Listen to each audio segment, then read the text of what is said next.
everyone. I hope you watched the midweek bulletin.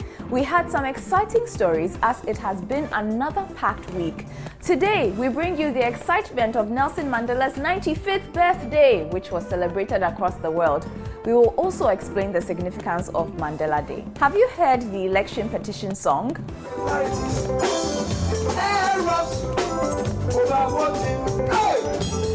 Maybe you can compose one yourself. And what's up with the suggestion that the legal marriage age should be upped from 18 to 23?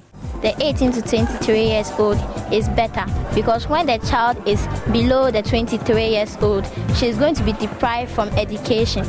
My name is Ifo Akwa Harrison. This is News Generation.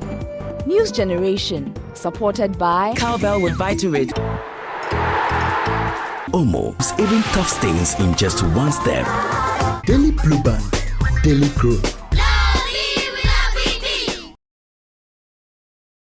Right from the time it started, many wondered when the election petition case would end.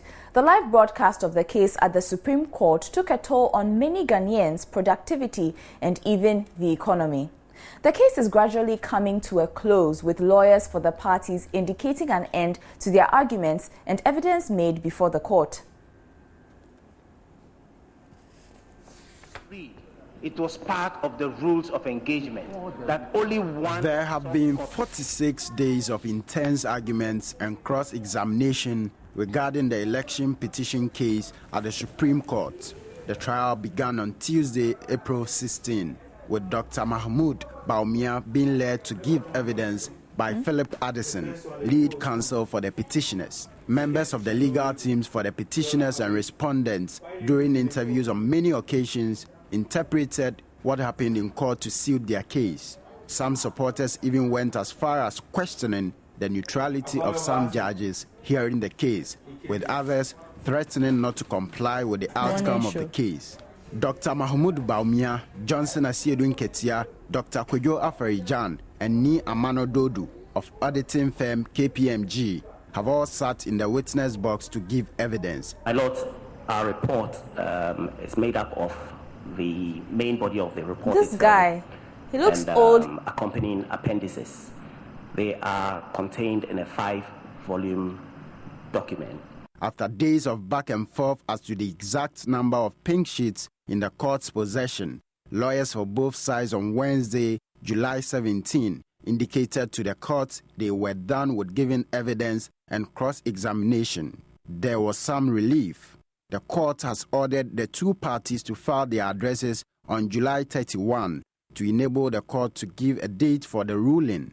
Civil society groups and leaders of the NDC and the MPP have a duty to educate supporters and Ghanaians in general on the need to maintain the peace and accept the ruling, whichever way it would go. I think they should advise them and consider some things that happen in Rwanda, Liberia, and co, so that they will see that any kind of funky advice they give to their people can cause great damage to the country.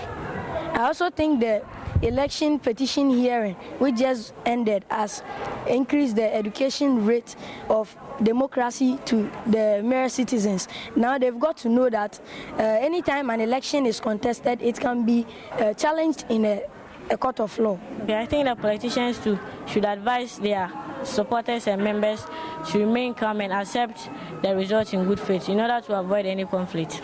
Reportage on our court proceedings will be met with the appropriate response. So as early as next month, we will have the final verdict on the election petition case. Well, still on the election petition, pink sheet, overvoting, affidavit. These words have dominated the election petition hearing, but an upcoming artist has taken these words into showbiz circles. Felix Akoyam caught up with writer and musician Seth Opong.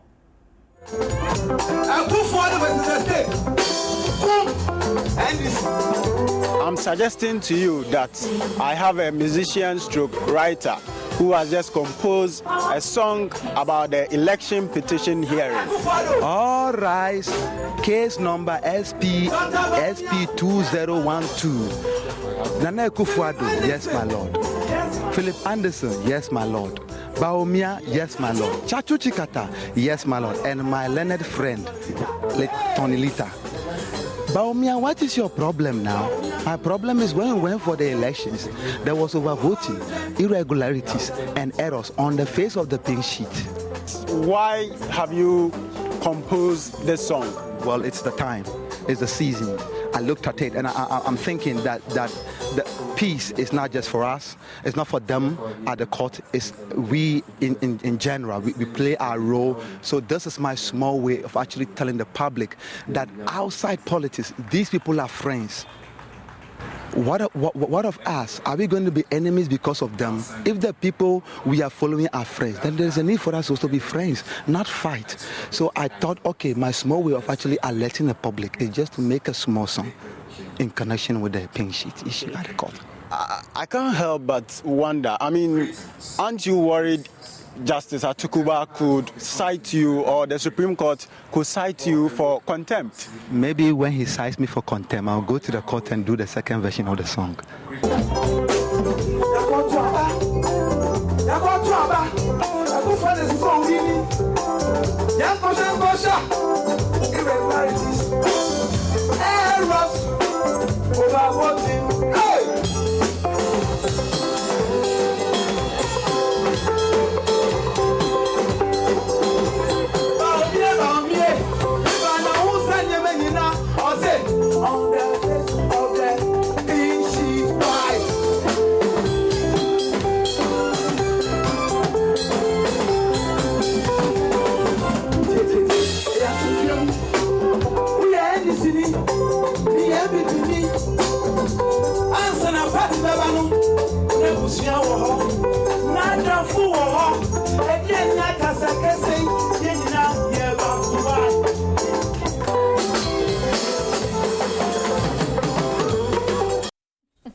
Interesting one there from musician Seth Opong, song on the election petition. Let's move on now.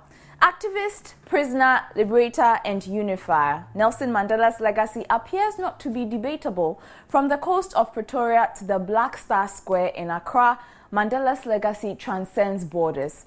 95 years of a life well lived, many have described the life of Nobel laureate Nelson Mandela.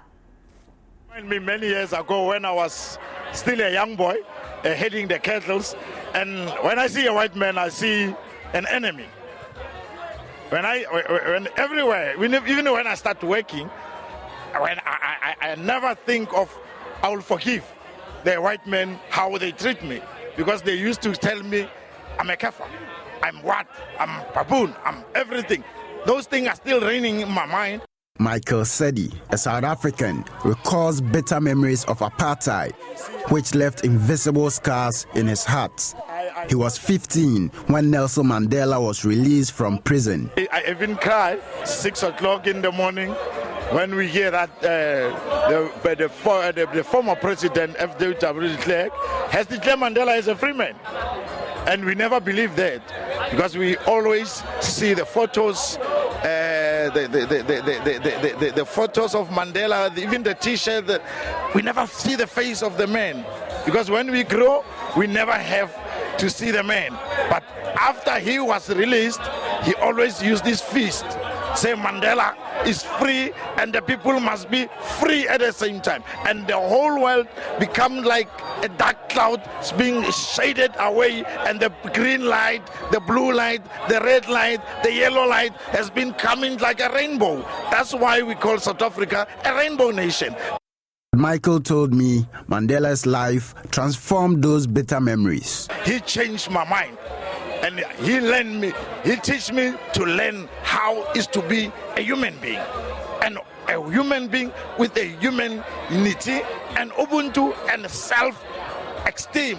Mandela said to us, we can change the whole world in a day or in a second. Madiba appears to have impacted the lives of almost every South African. As the world marks Nelson Mandela Day, almost every leader in the world, including African leaders, are eulogizing Mandela on this day.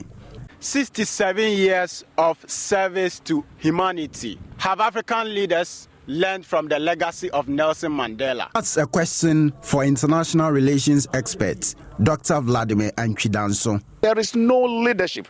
Great leaders, transformational leaders like Mandela, who really saw that I need to transform South Africa.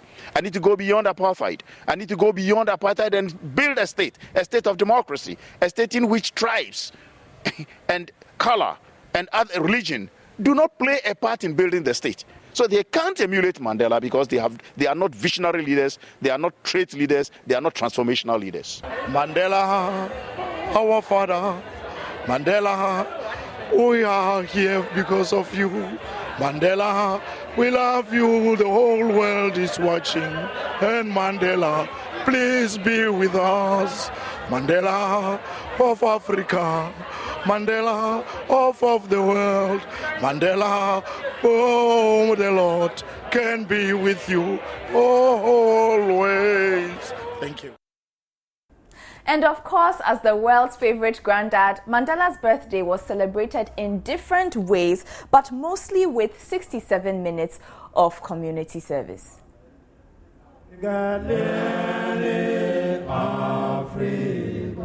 July 18th every year is Mandela Day, a day of service that recognizes South Africa's activist and former President Nelson Mandela's birthday.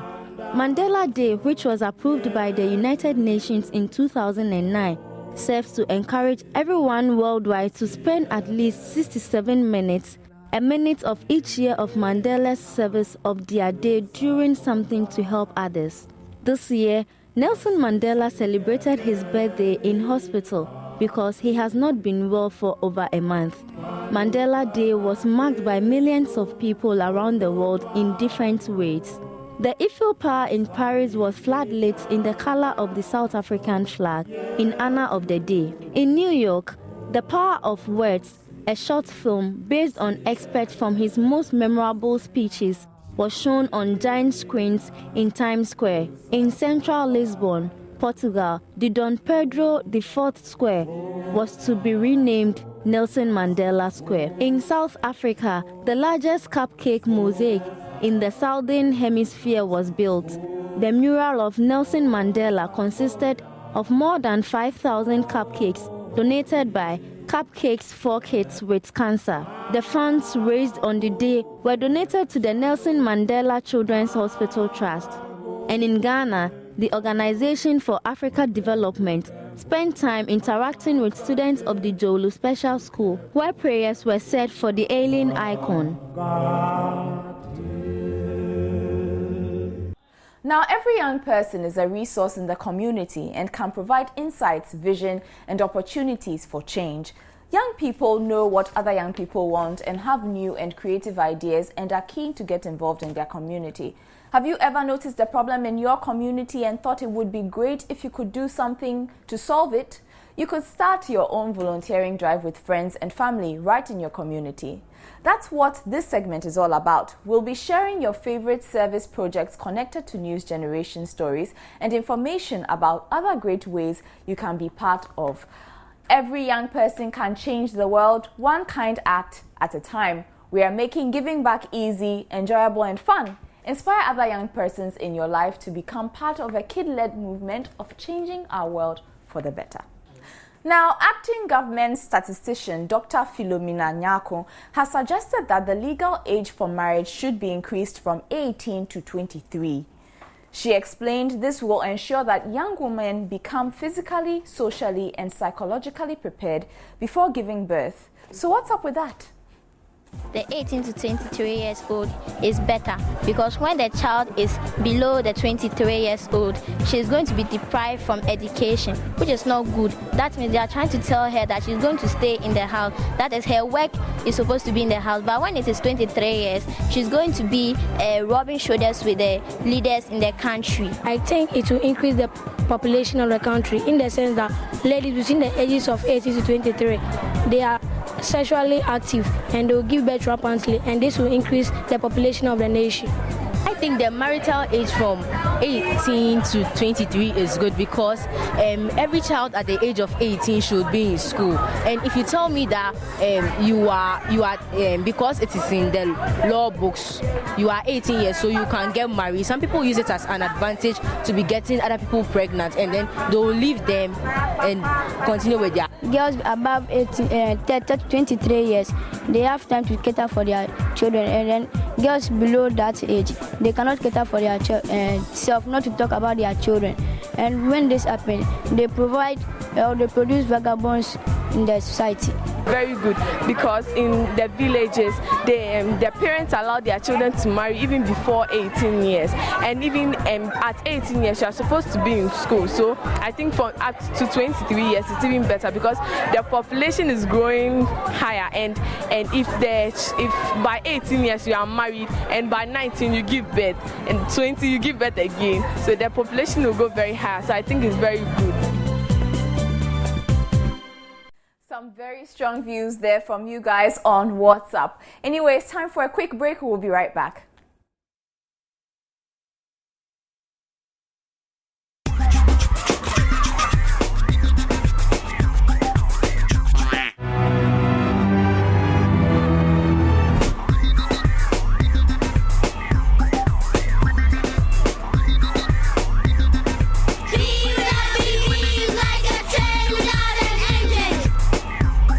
Give kids the taste they love and the nutrition they need.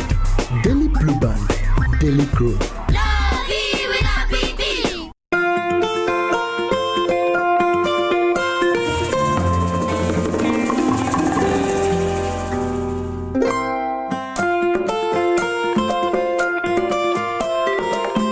Sometimes a stained t-shirt can make you the happiest mom.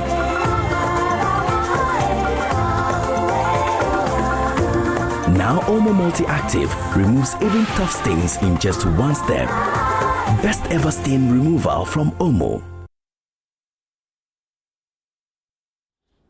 And we're back. Now, be honest. How many times have you used your local library or read a book in the past year?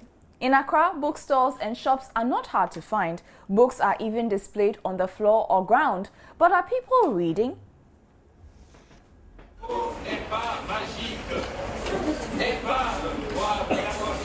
New media like the internet have made access to books and materials easy. But are Ghanaians really reading? I always come to the library every day. Sometimes I go to the reading library, sometimes I come here. What do book vendors think? They've been reading here. A lot of students also come from the universities, also come and buy books. They also give me lists to go and find books for them. Yeah, they have been reading a lot.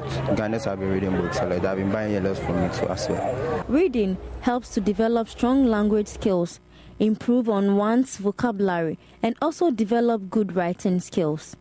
A good place to do this is in the library. But are Ghanaians still going to the library?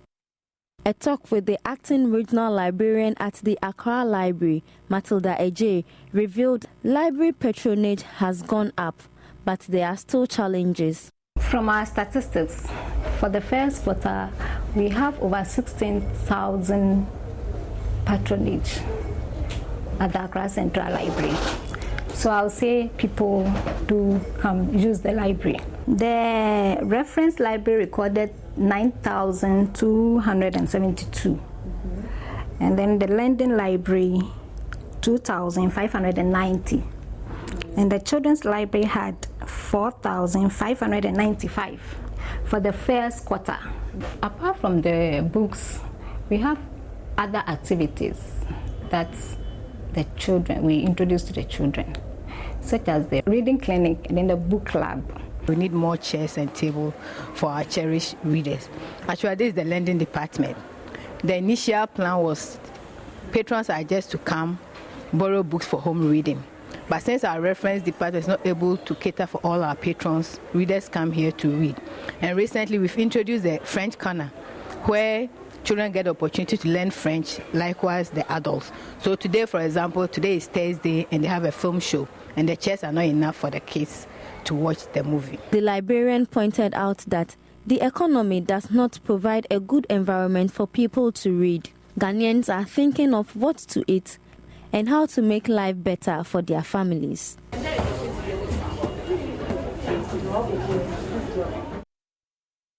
So, what do you think? Is the AMA Library Board Director right? Is the economy so hard that Ghanaians are concerned about what to eat, so do not have a lot of interest in reading? Let us know, News Generation on Facebook.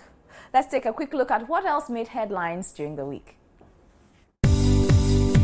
A virologist at the University of Ghana has cautioned Muslims going for the Hajj pilgrimage this year to adhere to strict health practices because of the MERS virus outbreak. The Middle East Respiratory Syndrome virus has already claimed 38 lives in Saudi Arabia and 45 worldwide. Authorities at the Kolebu Teaching Hospital have announced that the main surgical theatre would be shut down for renovation from Wednesday, July 17, 2013. Public Relations Officer of the hospital, Mustafa Salifu, says the renovation works on the theatre is expected to be completed by the end of October this year. Ghana has been given 2 positions on the ECOWAS Commission at the just-ended 43rd meeting in the Nigerian capital, Abuja. The positions are Commissioner for General Administration and Deputy Director General of the Intergovernmental Action Group Against Money Laundering. Local News Round. We'll be right back. We all know how important good nutrition is to grow up big and strong. Not only is cowbell milk enriched with 28 vitamins and minerals, it's also boosted by the 5 most important vitamins, which we call Vita-Rich. It's got vitamin A for good eyesight development. It's got vitamin C to help fight infections. It's got vitamin D and calcium to help build strong bones and teeth. It's got vitamin E to help with body protection. And it's got vitamin K for general well-being and immunity. For good health and vitality, only cowbell with Vita-Rich puts you on the fast track.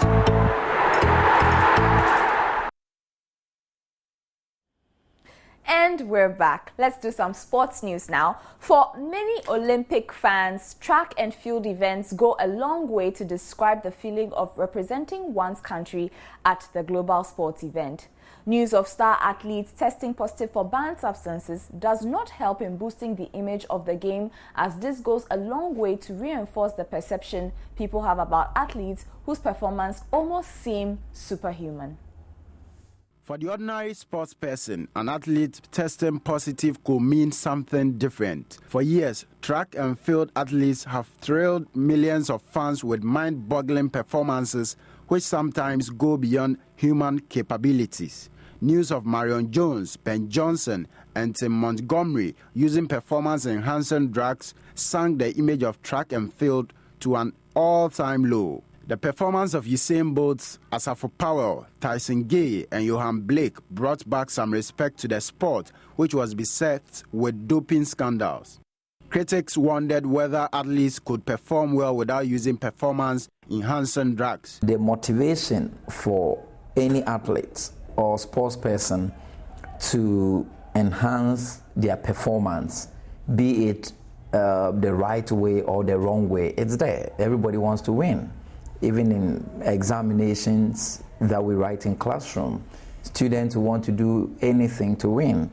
On Sunday, July 14, news of Asafo Powell, Tyson Gay, and Sharon Simpson testing positive for using banned substances stoked once again the debate on how genuine a standing performance really is. According to the 3 athletes, never have they willfully used drugs to gain an unfair advantage over their competitors. Those of us in sports, have continually told our sports persons that as long as and as far as you remain under my care as a medic or a sports physician, any substance you take in, you need to let your doctors know.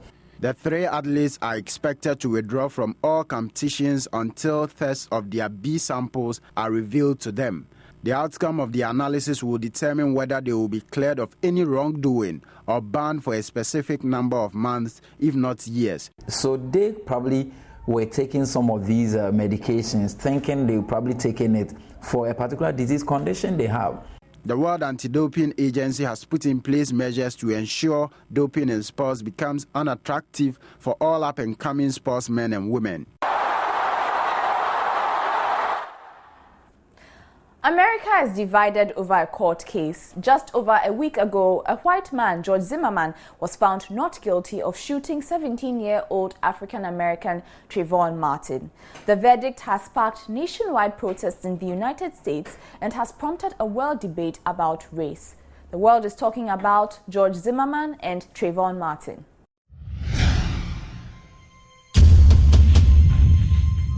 The names Trayvon Martin, George Zimmerman, he looked suspicious. Went to confront him, they think so, defense. And now a year later, in the Circuit Court of the 18th Judicial Circuit in and for Seminole County, Florida, State of Florida versus George Zimmerman. Verdict: we the jury find George Zimmerman not guilty. This is the final verdict in a case that has prompted race discussions in America for over a year. Florida Neighborhood Watch volunteer George Zimmerman shot dead unarmed 17-year-old Trayvon Martin, African-American, in February 2012. Zimmerman's lawyers say justice has been served, but for Trayvon Martin's family and hundreds of others across America, the justice system failed.